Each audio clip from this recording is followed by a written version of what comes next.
Hello and welcome back to Noble Green Wine School, and this week we're going to have a little tour roughly north to south in Portugal. And as I mentioned last time when we did Rias Baixas, there's a bit of a crossover as you enter Portugal stylistically between the wines, but as we go through it I hope you'll see that the wines are very unique and very much their own thing. The main regions I want to look at today are Minho, Douro, Dão and Bairrada, which are all next to each other, Lisboa, Alentejo, and there's other areas like Tejo and the Algarve, which make some interesting wines, but we're just going to skip those today just to focus on the main areas because we tend not to see those in the UK so far. It's the indigenous varieties of Portugal I think really set it apart and make it a really interesting and exciting region to look at. There's nothing wrong with this cross-border mixing with some of these French varieties bleeding in. It adds a little bit of interest to it, but I wouldn't want to see this sort of regional identity diluted quite literally by these imported grapes. For me, the great grape of Portugal, its real calling card is Touriga Nacional. I often sort of think of the Nacional part of it literally being the national grape, because even though it's only 10% of plantings, it really is the one grape that I think most people can name from Portugal. Most of the rest, as you'll see as we go through this, anyone Portuguese will have to excuse my pronunciation because they're very unfamiliar and difficult names to pronounce in some instances. But Touriga Nacional is the main grape that people know, and it's making some of the best quality table wines from Portugal today. There are other grapes from the Port region and across Portugal that are making some really great wines. Touriga Franca is another port grape, and Trincadeira. Tinta Roriz is the name from the Douro for Tempranillo, which is not quite a Spanish import, it's more an indigenous grape, although we associate it more with Spain. It's probably being more widely planted though because it's more recognisable as a grape variety, a bit like Albarino as well, as we'll see. There's also Jaén, which is Spain's Mencia. Again, it is really a Portuguese indigenous variety, even though it's found in Spain also. And Baga, which we'll come on to later, which I think is probably the grape that is the most interesting and exciting from Portugal, and is making some interesting wines in a range of styles. There's lots of others as well that we'll mention as we go through, but they're not ones you will generally see on a wine label. They tend to just be part of a blend. The first IGP region we get to today is Minho, which is just over the Minho River from Rias Baixas. As I mentioned before, the wines here do bear a striking similarity to those of Rias Baixas. Alvarinho, as Alvarinho is called here, is gaining ground, partly because it's a really good quality grape, it makes some great wine, but also because, like Tempranillo, it's got that recognition in foreign markets, which some of the other grape varieties don't. So I think, as well as its quality, it's being planted more because it's a fashionable grape these days. Like Rias Baixas, the climate here is cool and rainy. We also see some of those traditional pergolas here, although more often it's on a more modern trellising system with some of the newer plantings, naturally enough. It's just a bit easier to manage and easier to mechanise as well, which is quite important as vineyards get bigger and more commercially viable. The other white grapes we find in this region are Encroazado and Alentejo and Fernão Pires, which you tend to see planted all across the region and across Portugal, but they go into a lot of Vinho Verde. Directly east of this, northeast, we have Montano, which just means across the mountains. It's a rough translation, which is naturally enough a mountainous inland area. Warm days, cool nights, which you get from that altitude, it makes sort of fairly robust reds, some of which are quite nice, but again, not much seen in the UK. Below Minho and Tramontano, we have the three classic regions of the Douro, the Dão and Bairrada, which I'll circle back to later because they're the wines we're trying, so we'll head a bit further south for the next part of this. The next region we come to is Alentejo, and it's being much further south. It's away from most of the population areas. It's much more rural down here. It's more sort of farmland, ranches. It's mainly a red wine area, and most of the red that's planted here is Tempranillo, or Aragonés as it's called in the south of Portugal. There's also Trincadeira and Alicante Boucher, quite widely planted. Hundreds of other varieties as well. I can't go into all of them because we'd be here all day with me stumbling over the pronunciations. Alicante Boucher is an interesting grape though because it's what's called a tenturia grape. If you take 99% of red wine grapes and crush them, the juice that comes out is clear. All the colour from red wine comes from extended maceration with the skins. Alicante Boucher is slightly different in that the juice is actually red as well as the skins. So they do macerate it to get colour from the skins as well as flavourings, and anthocyanins and tannins and all the other things that are in grape skins. But this tends to make a much fruitier wine, and it's generally attractive, younger drinking table or jug wine, but it does make reasonably good quality as well. You do find it in the Douro and in fortified port also. Red has really overtaken the growing here, as I mentioned, Tempranillo, but also a lot of Touriga Nacional has been brought down from the Douro and is working really well down here, and a lot of Syrah as well, imported from France, but it's making some good and interesting wines also. Moving west, the Lisboa region around the capital, it's quite productive, lots of cooperatives. I think a lot of the wine production here is more due to its proximity to the capital than any intrinsic quality in the vine growing land around the capital. There's a few historically niche little interesting areas with historic producers that are making some fantastic wine, but in all honesty most of it doesn't make its way outside of Portugal. A lot of the wine that's produced here is supermarket brands in the UK. I'm sure you've all had these wines before, Porter 6 and that kind of thing.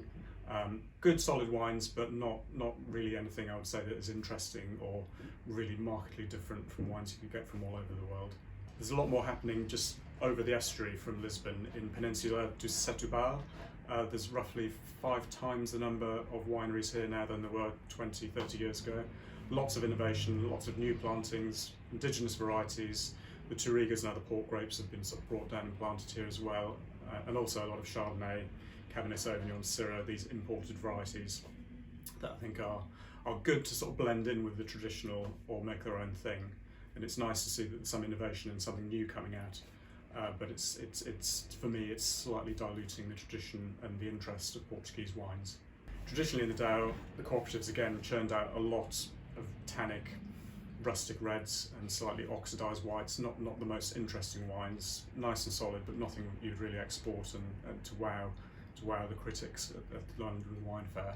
Douro, I think, is interesting because they don't permit any imported grape varieties. It's only indigenous local varieties that are allowed here. The main red grape varieties are Touriga Nacional and Jaén or Mencia, but lots of other varieties, so long as they're indigenous, are permitted here as well. For whites, there's lots of them permitted, Alvarinho, Fernão Pires, but for me the standout variety is one that was really rescued from obscurity and near extinction, which is Encroazado, and that's the first one we're going to try today. This is from Quinta de Roques, and it's a lovely example of this grape, quite different from Vinha Verdes and Alvarinhos you might be used to from Portugal. I think this has got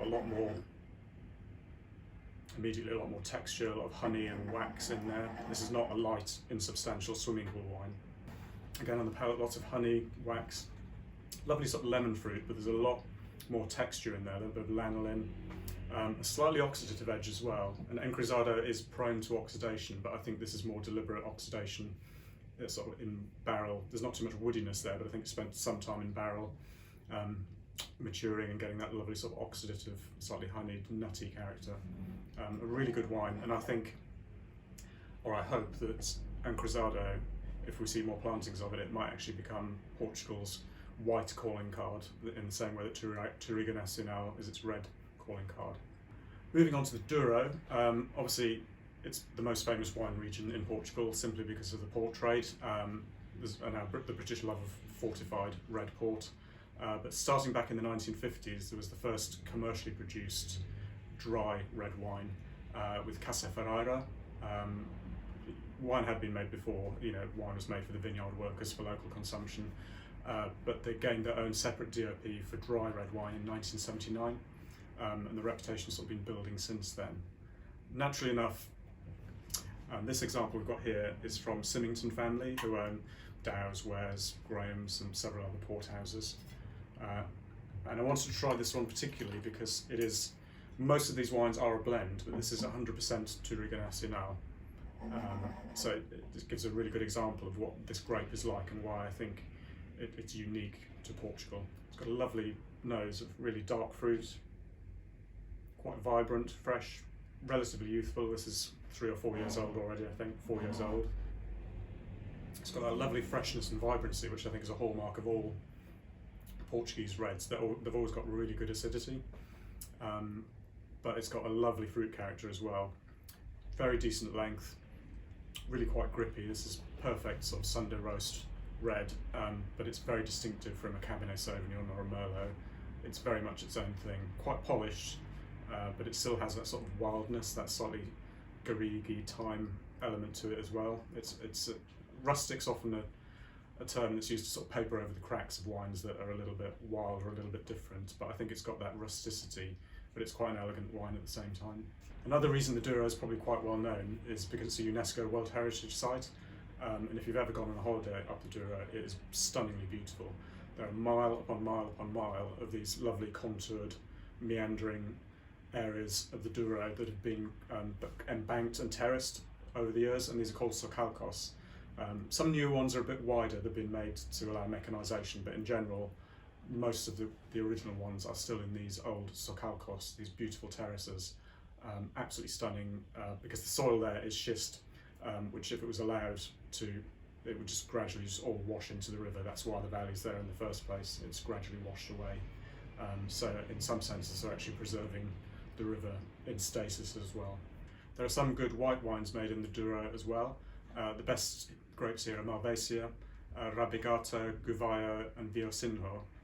You don't often see them labelled because, as I said, unlike this Touriga Nacional, they tend to be field blends or blends of several grapes. To the west of Douro is the Beira Atlântica and Beirada. As the Atlântica would suggest, this is a very maritime climate here, cooler, wetter. Most of the grapes are grown slightly inland from the Atlantic, but it's still heavily influenced by the sea next to it. Beirada does make some white from Bical, which can be superb. Maria Gomes, which I mentioned earlier, is another name for Fernão Pires. But this area is best known for reds, and the Baga grape accounts for about 80–85% of plantings.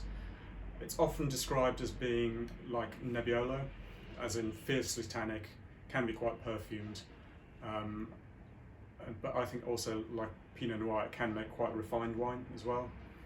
And in either event, they're very age-worthy. The very tannic examples, particularly from more traditional producers, can take decades to mature, which doesn't really fit in well with most of the way wine is bought and sold these days. With the exception of Bordeaux, most wine is bought to drink there and then. This example we've got from Newport is very much in the sort of modern style. It's been very carefully handled and matured. The tannins are quite polished. It's a much more elegant and perfumed wine, but it still has that rusticity in the tannins in the background as well. Like Nebbiolo, for me, Nebbiolo is described as having tar and roses. It's that sort of tarry depth and smokiness, as well as a sort of lovely perfumed lift, and I think this has got both there in a slightly different way. The aroma actually reminds me slightly of carnations, weirdly, but it's got that sort of slightly earthy undertow as well. Absolutely bags of acidity there, really holding it all together. But lovely tannic structure as well. Quite smooth, polished tannins, but they're definitely there. So you could have this with red meat, but if the traditional fiercely tannic expression of Baga is steak on the charcoal, I think this is more charcuterie and soft cheeses. I think it's a really elegant wine, but again, it's got that line that runs through all Portuguese wines for me, which is that wildness, that sort of wild herbaceousness that is very distinctive of this area, and I think the rugged landscape really reflects the style of the wines for me. I think this is a great example, but I wouldn't want to see this supplanting the traditional style. I think there's room for both of them, because they're both great styles of wine from one grape, and I think it's a sign of a good quality grape variety that it's actually capable of expressing itself in several different ways. So I think we'll see a lot more of Baga in the future. It's a really interesting grape. Overall, I think Portugal really repays the little bit of work it takes to get to understand it. It's strange and unpronounceable grape varieties and regions we might not be too familiar with. It's still very much an emerging region. A lot of European wine areas are very established, and I think we're still finding our feet with Portugal. But for me, it makes some really interesting and exciting wines. Some of the best value wines out there. I don't think ever really, even at the cheapest end, been truly disappointed with Portuguese wine that I've tried, and I couldn't hand on heart say that about an area like Burgundy, which can be very hit and miss. There's some really good examples. I hope you've enjoyed these wines, and it encourages you to explore the wines of Portugal a bit further, because for me, that's some of the best and more interesting wines we have on the shelf. Until next time, thank you.